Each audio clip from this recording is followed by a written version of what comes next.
Hello, welcome to my channel, The Coherence Path. My name is Stefan Senna, and the subject of this video today, and there will be others basically on the same subject because that's what this channel is about, is what is consciousness.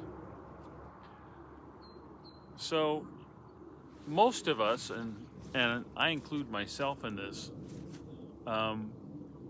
maybe I should stand over here because it looks more like I'm looking in the camera, which I am.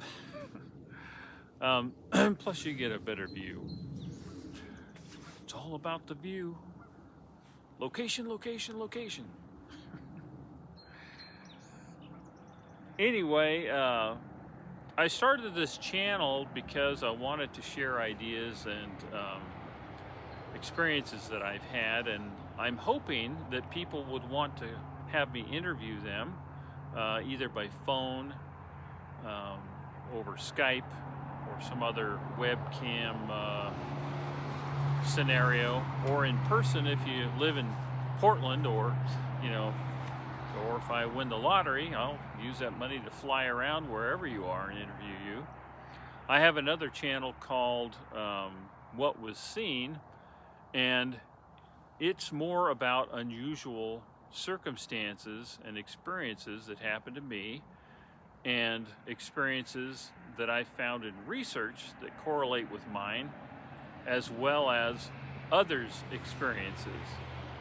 And I'm hoping also for that channel to interview people who have had experiences such as seeing ghosts, Bigfoot, Dogman, aliens, hearing voices, whatever it is. There's a lot to be experienced in this life, and some of us, for whatever reason, experience more than others, and some don't experience, unusual events at all, and that's fine. But it's still helpful, or at least entertaining, to know about or be entertained by other people's experiences.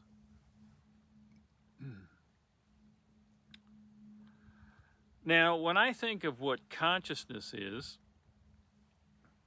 we typically think of ourselves as human beings. Well, I was born from my parents, and I grew up, and I am a parent, and I know family or friends, and I've had experiences working jobs, going to school, enjoying the outdoors, playing sports, painting paintings, and the like.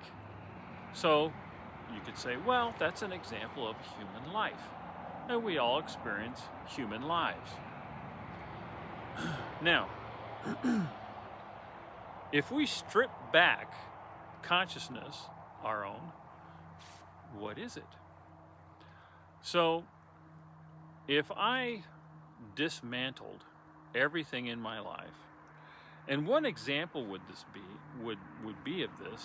be think of a person who had some sort of circumstance happen and they lost their memory.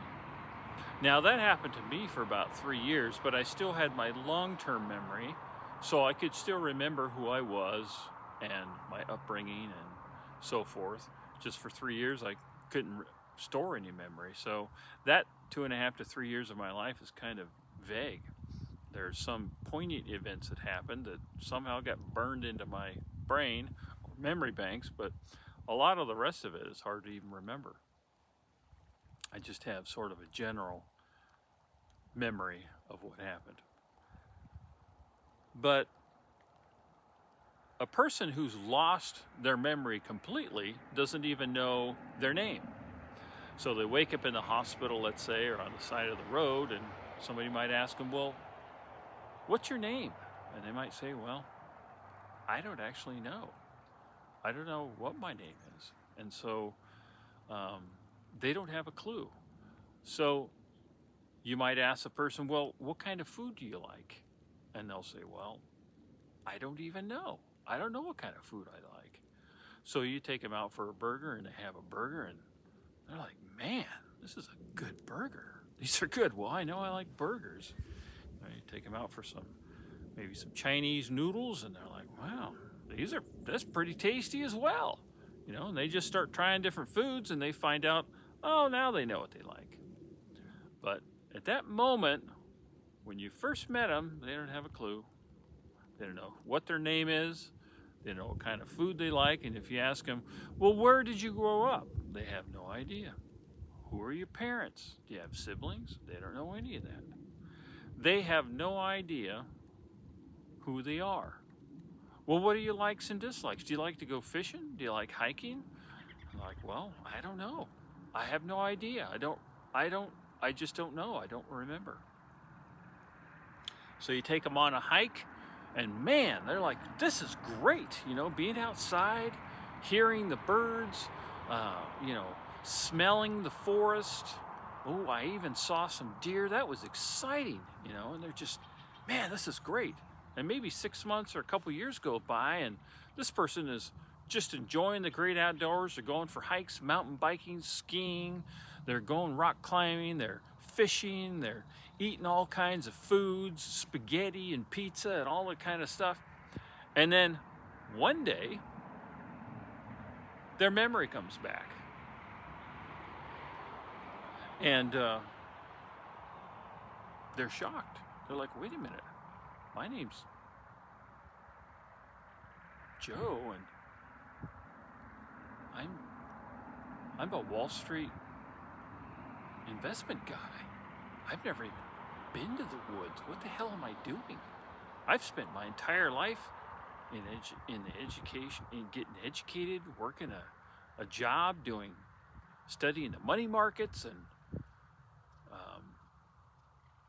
gosh, I've only eaten at high-end restaurants. I've never had spaghetti before, or this pizza that you get from some local cart.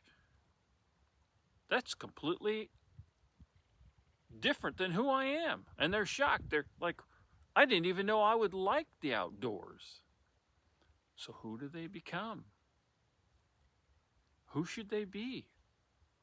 They got a big decision at that moment. Or maybe that never happens. They never get their memory back. They just continue being this new person that does all this new stuff. And they just never remember who they once were. So they are reconstructing a new self. And that's what happens when we're born. We come into this life, we don't have any memory of existing before we're born. And we are constructed as a personality through our experiences with our parents, our education, our experiences with friends, family, any experiences that we happen to have, whether they be, fun, like sports or outdoors, or, golfing or playing polo, or accidents, or who knows, whatever your life experience might be, constructs who you become. But if we lose our memory of who we are, there's still something left. Now, when that person doesn't have any memory, we could ask them, are you alive? And they'll say, well, yeah, of course I'm alive. I'm talking to you right now. If I wasn't alive, I couldn't even talk to you. I know, that I'm alive, and I just don't know who I am. And you're like, well, you're right. You are alive. I can see your mouth moving, your eyes are blinking, and you're responding back through using your voice. So yeah, I guess you're alive. You just don't remember who you are. So there's an awareness of consciousness, even though they don't have any memory. Their consciousness exists. It just doesn't have a program or an informed, constructed mental blueprint of what they are as the personality, as the human, as the avatar, as Thomas Campbell states it. So that avatar is gone, as far as what his characteristics are. And just the consciousness is left ready to be the avatar, because it's still, even though a person is aware that they're alive, doesn't mean that they're aware that they're more than what's communicating through the human consciousness state, or the lens of being human. So when I'm talking right now, I can see my face moving, blah, blah, blah, blah, blah, blah, blah. Words are coming out my mouth. My eyes are tracking my own face on the screen to make sure I stay within a certain space on the screen so it's not confusing for you. But now I'm playing with you a little bit. And so I'm interacting with this interface of being a human. I'm being the avatar, Stefan Senna, who's had a bunch of experiences that wants to talk about it. So consciousness, the bigger consciousness system, larger consciousness system, God, however you want to put it, is utilizing my own consciousness as part of itself to communicate with you through being a human, being an avatar. And like Thomas Campbell says, it's kind of like a large video game. So as we are born into this experience, we construct a character that we become. Can we change characters? Well, certainly. Like when I was 5 or 6, I was a kid. That was my character. I did everything that kids do. And some things I tried to do that were adult, but most of it didn't work. I was too small. I couldn't drive a car. I couldn't even reach the foot pedals to pump the gas. I couldn't wield a hammer to hammer a nail, really, because the hammer was too big. It was too heavy. And, that nail just it didn't really go into wood. But you watch an adult do it, like my grandfather would just set a nail and then hit it once and slam it all the way down to where the head was flush with the plywood or whatever. I remember watching him do that. So as we grow, we become different characters. We become a son or a daughter. We have to behave a certain way in respect to those who are our parents or guardians. So we become that character.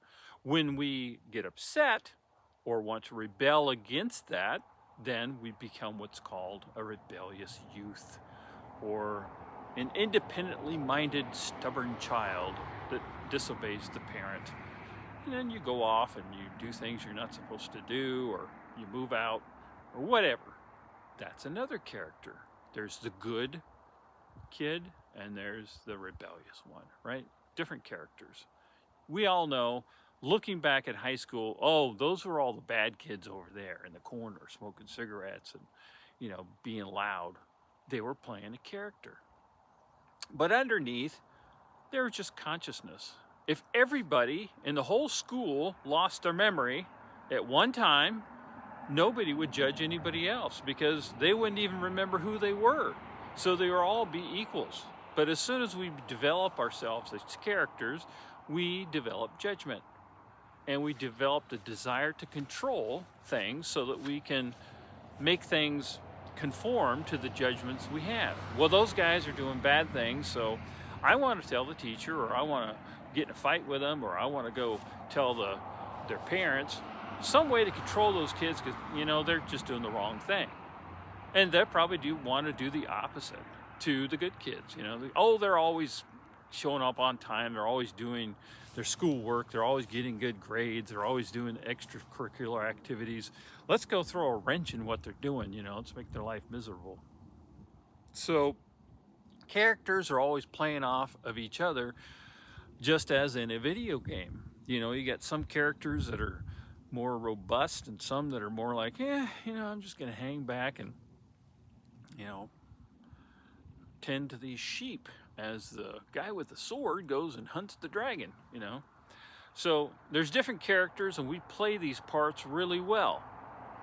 Now, we have free will to choose what kind of character we want to become. You know, there's a story I read one time about this boy who had no education whatsoever, but he wanted to become a doctor. Well, he wanted to be close to anything medical. So what does he do? He gets a job in a hospital as a janitor. Kind of like the movie Good Will Hunting. You know, Will's character, you know, becomes a janitor in a prestigious school, and particularly in a section of the school where math is taught. And he's a mathematician, naturally gifted, and of course he meets Robin Williams later in the film, and a whole evolution of his consciousness happens, because he goes from being one character who's playing the victim and stuck in an energetic, emotional, mental block, to being someone who's open, free, and able to utilize his innate talent to evolve. And his opposite or adjoining character, Ben Affleck, is kind of the voice in the dark, you know, saying, hey, you know, if I keep having to come over here and pick you up to go to work with me busting rocks when you're innately gifted with incredible intelligence, you know, it just doesn't make any sense. So he was kind of being a voice of consciousness to wake Will up. And that's what happened. So that his character that he plays, Matt Damon plays, evolved from being one character to another character. And yet, being that first character, the more reserved, closed, rebellious, introverted, self-deprecating character, was an experience that he had to go through that helped him actually evolve and become a stronger person later on. And that's the way life happens. Things sort of build one thing on another to help us to evolve to whatever purpose we're to serve. Now, what is purpose? That's a good subject. Maybe I'll do that just for one video. But I would say in a nutshell, we're here basically to grow up. And we're here to learn how to actually be love and to be kind, as Thomas Campbell so eloquently simplifies in that statement, authentically. Not act it, not do it because we feel obligated, not to try to impress, but just simply just be loving. You don't have to go out of your way and slay dragons and show off or start a movement, or you don't have to do any of that. You just be kind, be loving, and just be okay and let everybody do what they're gonna do, and you do what you want to do, but be kind about it. If somebody cuts you off in traffic, who cares? You know, if you're out fishing and there's a rock slide, instead of standing there all, you know, upset and angry, you know, gosh, why didn't the Forestry Service see this coming and build a wall that would support and stop that rock slide from going down and blah, blah, blah, blah, blah, and ruin my day of fishing? You know, instead of doing that, just be grateful first that you're alive and you weren't killed by it. Secondly, that, you know, that actually might provide some new places for me to stand along the shore to do some fishing. So out of change comes, you know, changes. That's real smart. Out of change comes changes. Out of experiences come changes and also opportunities. So if our consciousness is separate or something different than the character who we think we are. Just, the human Bob or the human Janet or whatever. Because if we lose our memory, our awareness is obviously still here, right? Then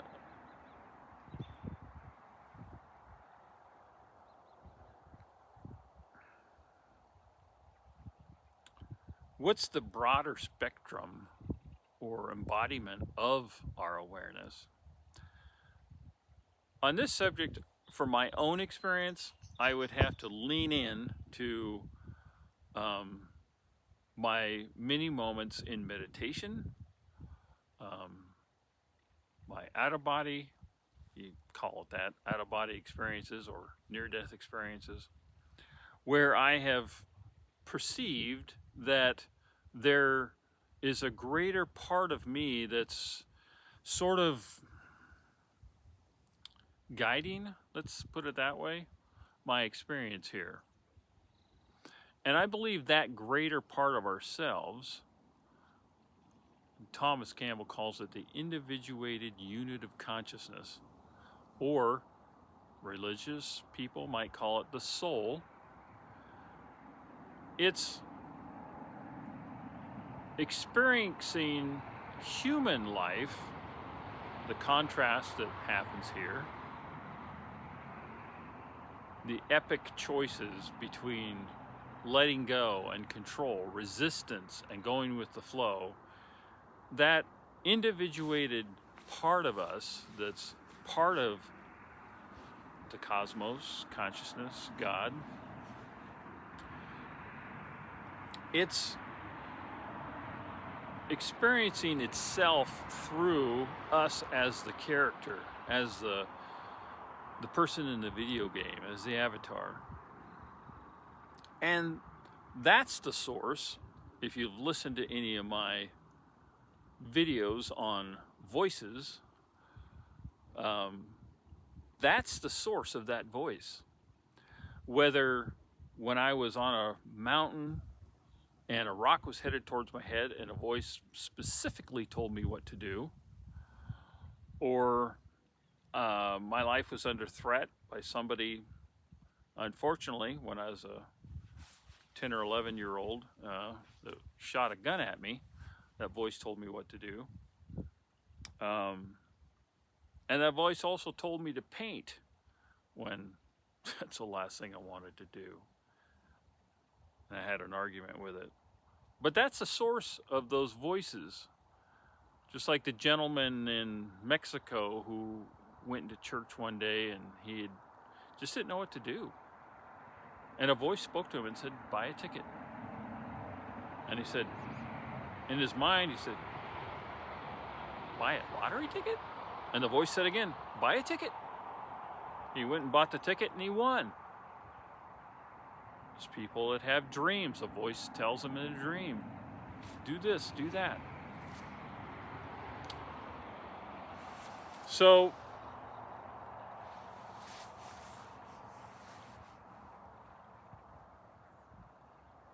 consciousness is multi-layered. There's the personality that we are.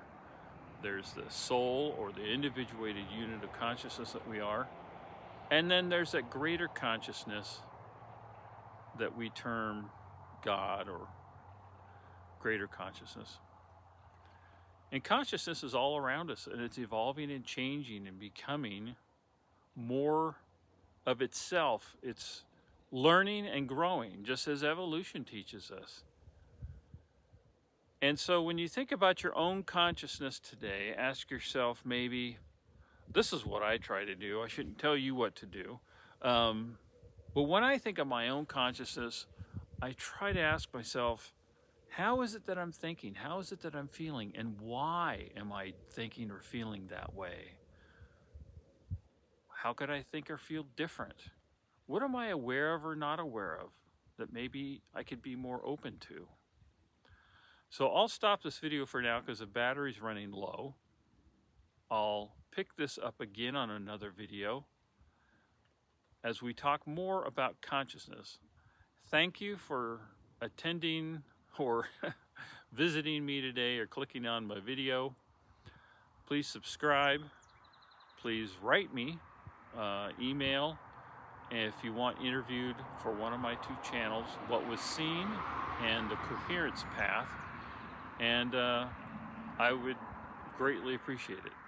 Thanks for stopping by, and we'll talk more about consciousness.